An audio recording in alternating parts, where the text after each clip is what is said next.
হালিমা খান চোখের ইশারা দিলেন। সোফায় রাখা ল্যাপটপের দিকে চোখ পড়ে মেঘের। ছুটে যায় ল্যাপটপের কাছে, জিজ্ঞেস করে, এটা কি আমার? মিম বলে, হ্যাঁ আপু, এটা তোমার। বক্সটা আর শপিং ব্যাগটাও তোমার। ল্যাপটপটা ঘুরিয়ে ফিরিয়ে দেখছে মেঘ, যেন আকাশকুসুম কিছু পেয়ে গেছে।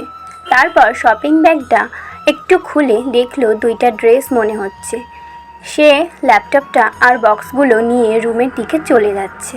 এত বছর পর নিজের রুমটা আশ্চর্যিত নয়নে দেখছে আবির। সেই পরিচিত ঘ্রাণ, যেখানে সে নিজের জীবনের 12টা বছর কাটিয়েছিল। যেই রুমটা ছিল তার একান্ত ব্যক্তিগত, আজও আছে সেই। একটা জিনিসও এদিক থেকে ওদিক হতে দেয়নি আবিরের মা মালিহা খান। এমনকি রুমের বছরের পর বছর তালা দিয়ে রেখেছেন তিনি। যখনই ছেলের কথা মনে হতো, ছেলের রুমে এসে নীরবে কেঁদে যেতেন, যেন কেউ বুঝতে না পারে। আবির রুমে ঢুকেই লাগেজ খুলে নিজের পরনের টি শার্ট হাতে শাওয়ার নিতে চলে যায়। শাওয়ার শেষে বের হয়ে একটা কফি কালারের টি শার্ট আর একটা ট্রাউজার পরে হাতে টাওয়াল নিয়ে মাথা মুছতে মুছতে ঘরে ঢোকে। খাটে বসে আছে তানভীর। লাগেজ নিয়ে এসে রুমে বসে আছে সে। তানভীরকে দেখে আবির জিজ্ঞেস করছে, কি হলো, কিছু বলবি? তানভীর মুচকি হেসে জিজ্ঞেস করলো, আচ্ছা ভাইয়া, ওই লাগেজটা ধরতে দিলে না কেন? কি আছে ওইটাতে? আবিরের চক্ষুদ্বয়ে উদ্বেগ স্পষ্ট।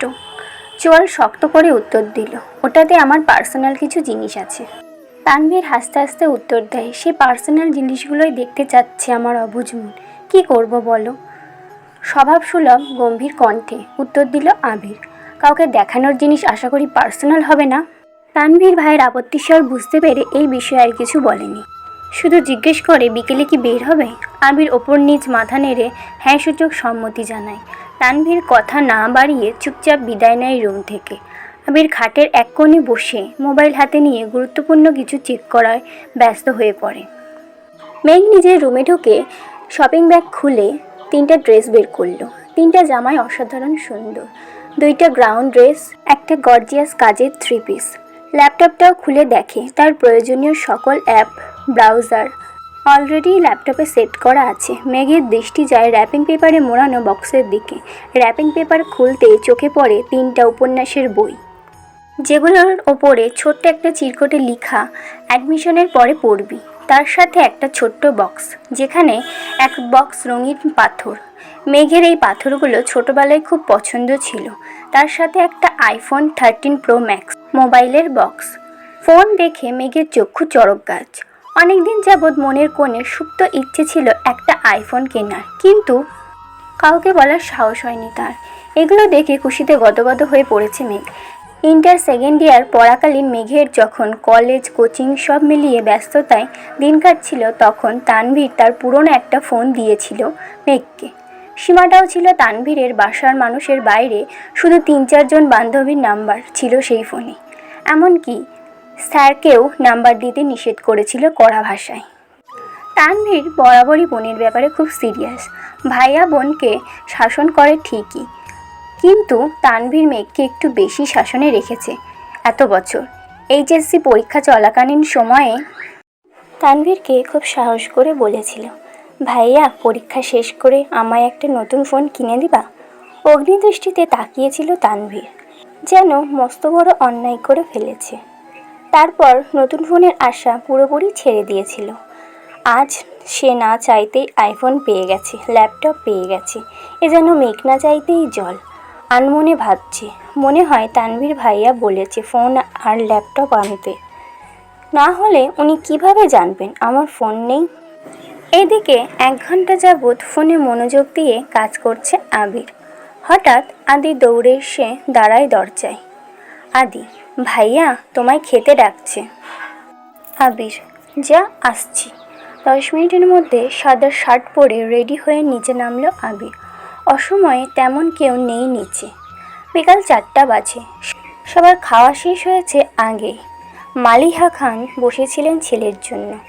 ছেলের ফিটফাট হয়ে রেডি হওয়া দেখে মালিহা খান জিজ্ঞেস করলেন, কোথাও যাবি? আবির বলল, হ্যাঁ একটু কাজ আছে। আবির চুপচাপ খাচ্ছে। ছোটবেলায় যা যা সে পছন্দ করত সব রান্না হয়েছে আজ। সব খেতে পারেনি, যতটুকু সম্ভব খেয়ে উঠে পড়েছে। এর মধ্যে তানভীর হাজির হয়েছে। শান্ত কণ্ঠে বলল, ভাইয়া রেডি আমি। এখন যাবে নাকি লেট হবে? এখনই বের হব। মালিহা খান রান্নাঘর থেকে ডেকে বললেন, গাড়ি নিয়ে বের হবি না, চাবি নিয়ে যা। গাড়ি লাগবে না আম্মু। দুই ভাই বের হয়ে গেল। যৌথ পরিবার সবচেয়ে আনন্দময় সময় হলো সন্ধ্যাবেলা। বাড়ির সকলে মিলে হইচই করে বিকেলে নাস্তা খাওয়া, একটু টিভি দেখা, খেলাধুলা করা, আড্ডা দেওয়া। সমস্যা শুধু বড় ভাই তানভীর সবসময় মেঘকে চোখে চোখে রাখে। কি করছে না করছে, কখন খাচ্ছে, পড়াশোনা করছে কি না, এই সব কিছু দেখাই যেন তার একমাত্র কাজ। কিন্তু মিম আর আদিকে কোনো দিন একটা ধমক পর্যন্ত দেয়নি তানভীর। এ কেমন দুমুখো ব্যবহার! তানভীর যতক্ষণ বাসার বাহিরে থাকে, মেঘ ততক্ষণ মুক্ত স্বাধীন। তানভীর বাসায় না থাকায় তিন ভাই বোন মিলে ছুটোছুটি করছে। মেঘ যা বলে ছোট দুইটা তাই করে।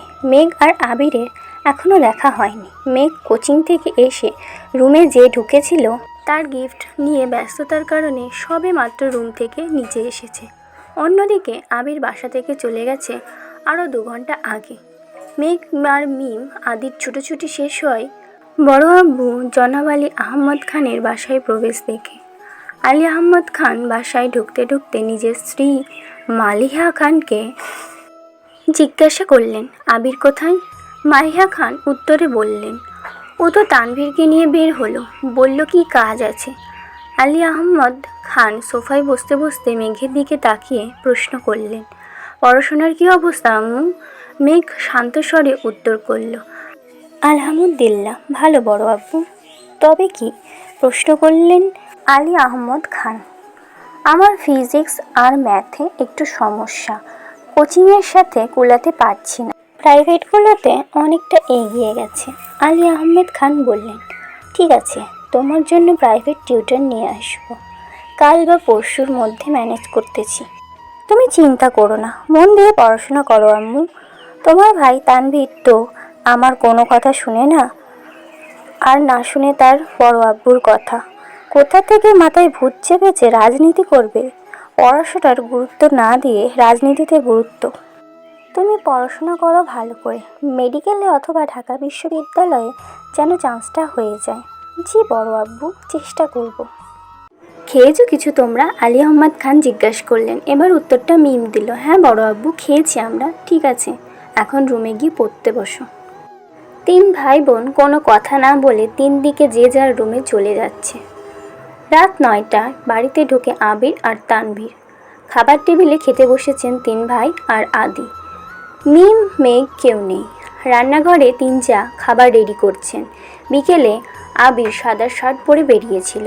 সাদা শার্টের 2-3টা জায়গায় একটু একটু রক্ত লেগে আছে, আর আবিরের হাতে 3টা ওয়ান টাইম ব্যান্ডেজ লাগানো। নজরে পড়ে ইকবাল খানের। কী রে আবির, তোর হাতে কি হয়েছে? শার্টেই বা দাগ কিসের? এই কথা শুনে ছুটে আসেন মালিহা খান। কি হয়েছে আবির? বুকের ভেতরটা ছ্যাদ করে উঠেছে। একমাত্র ছেলের শরীরে একটা আঁচড়ও মা সহ্য করতে পারে না। আবির, তেমন কিছু না, হাতে একটু লেগেছিল, ঠিক হয়ে যাবে, চিন্তা করো না। আর কথা না বাড়িয়ে সিঁড়ির কাছে চলে যায় আবির। আলী আহমদ খান ছেলের দিকে তাকিয়ে প্রশ্ন করেন, খাবে না? না আব্বু, বিকেলে খেয়েছি, খিদে নেই। এই বলে রুমের দিকে চলে যায় আবির। আবিরের কণ্ঠ শুনে মেঘ রুম থেকে বের হয় তাড়াতাড়ি। এতগুলো গিফট দিল, অবশ্যই ধন্যবাদ জানানো উচিত। 7 বছরে ভাইয়ের মুখটাও দেখেনি সে। কিন্তু রুম থেকে বের হতে হতে আবির রুমে ঢুকে পড়েছে। মেঘ চোখ মুছে নীরবতা নিয়ে গিয়ে সবার সাথে খেতে বসে। তানভীরও খেতে বসেছে হাত মুখ ধুয়ে। ইকবাল খান তানভীরের উদ্দেশ্যে বলে, তুই তো ছিলি আবিরের সাথে, কি হয়েছে বল? তানভীর, চাচ্চু, আমি তো ভাইয়ার সাথে বের হয়েছিলাম, কিন্তু পরে আমি পার্টি অফিসে চলে গিয়েছিলাম, তাই সঠিক জানি না।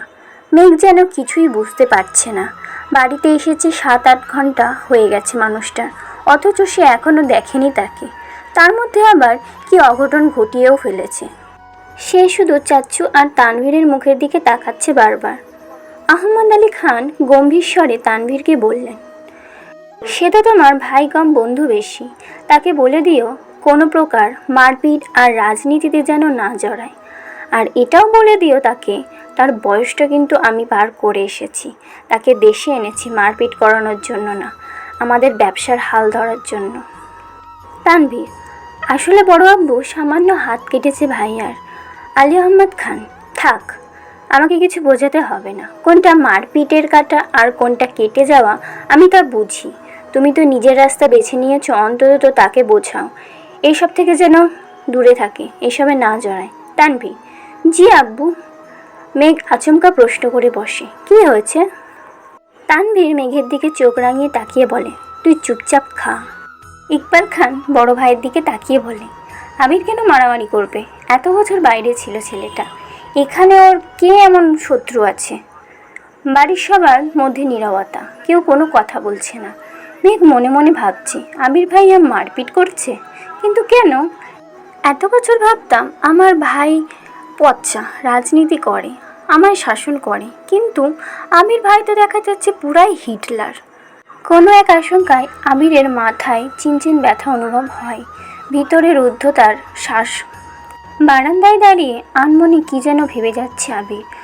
দূরে ওই চাঁদটার দিকে তাকিয়ে আছে, চক্ষু যুগল এক মুহূর্তের জন্য সরছে না, পল্লবও পড়ছে না একটিবার তার দুর্বোধ্য দৃষ্টি। হঠাৎ কারো অস্তিত্ব বুঝতে পেরে সাবলীল ভঙ্গিতে নড়ে চড়ে দাঁড়ায়, দৃষ্টি সরিয়ে নেয় চাঁদ থেকে, ঘাড় ঘুরিয়ে দেখে নেয় মানুষটাকে, তারপর ধীর স্থির কণ্ঠে জানতে চায়, কিছু হয়েছে? তানভীর সরল মনে বলে, বড় আব্বু বুঝতে পেরে গেছে তুমি মারপিট করেছো, তাই তোমাকে সাবধান করতে বলেছে, যেন মারপিট আর রাজনীতিতে না জড়াও। আর কিছু? অবহেলায় প্রশ্নটা করল আবির। না, তেমন কিছু না, ব্যবসায় হাল ধরতে বলল। তানভীর উত্তর দিল। আবির: আচ্ছা ঠিক আছে, আর কিছু বলবি? তানভীর: ভাইয়া মাথা ঠান্ডা করো তুমি, বাদ দাও প্লিজ। আমি তোমাকে শুধু জানিয়েছিলাম বিষয়টা, তুমি যে এইভাবে দেশে চলে আসবে আর এইভাবে ঝামেলা হবে এটা আমি বুঝতে পারিনি। বুঝতে পারলে আমি আগেই ব্যাপারটা সলভ করে ফেলতাম। আবির: তুই আমায় বাদ দিতে বলছিস? বাহ। তানভীর: আমি ওইসব ভাবে কিছু বলিনি ভাইয়া, যা হবার তো হয়েছে, তুমি যা করছো এরপর আশা করি আর কিছু হবে না, তাই বলেছিলাম ওইসব চিন্তা বাদ দাও, একটু রেস্ট নাও, অনেকটা জার্নি করে এসেছো। আবির: আচ্ছা তুই এখন যা, এরপর থেকে আমার ব্যাপারে তোকে যেন কেউ কিছু না বলে এটা সবাইকে বলে দিস। এত বছর বাইরে ছিলাম, এখন তো আমি বাড়িতে আছি, যার যা কথা সব যেন আমায় বলে সরাসরি, আর আগামীকাল 12টার আগে কেউ যেন ডাকতে না আসে আমায়। তানভীর: আচ্ছা, আসছি আমি। এতক্ষণে মেঘে ঢেকে গেছে চাঁদ, অসীম দূরত্বে তাকিয়ে কি যেন ভাবছে ছেলেটা। তারপর রুমে ঢুকে দরজা আটকে ব্যাগ থেকে একটা সিগারেট বের করে, বারান্দায় বসে সিগারেট জ্বালিয়ে ঠোঁটে ধরে। দৃষ্টি পড়ে দূরে গাছের পাতার ফাঁকে, ল্যাম্পপোস্টের ক্ষুদ্র আলোর নিচে। তার নিচে 2-3টা কুকুর আপন মনে চিল্লাচিল্লি করছে। সিগারেট খাওয়া আবিরের নিত্যদিনের অভ্যাস না।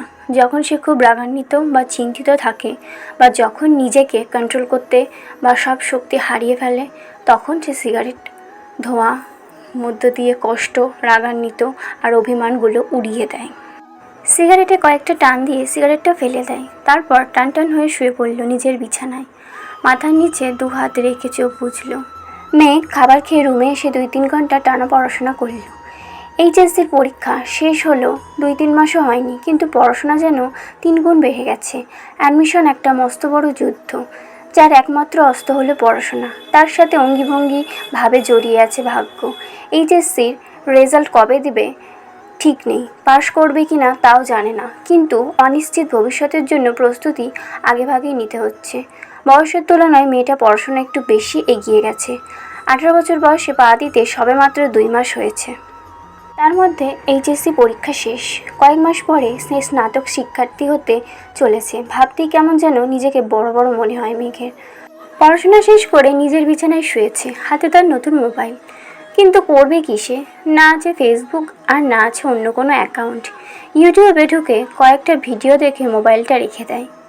শুয়ে ভাবতে লাগে আবির ভাইয়াকে ধন্যবাদ জানানো দরকার, কিন্তু সে তো ভয়ে দাঁড়াতেই পারে না আবিরের সামনে।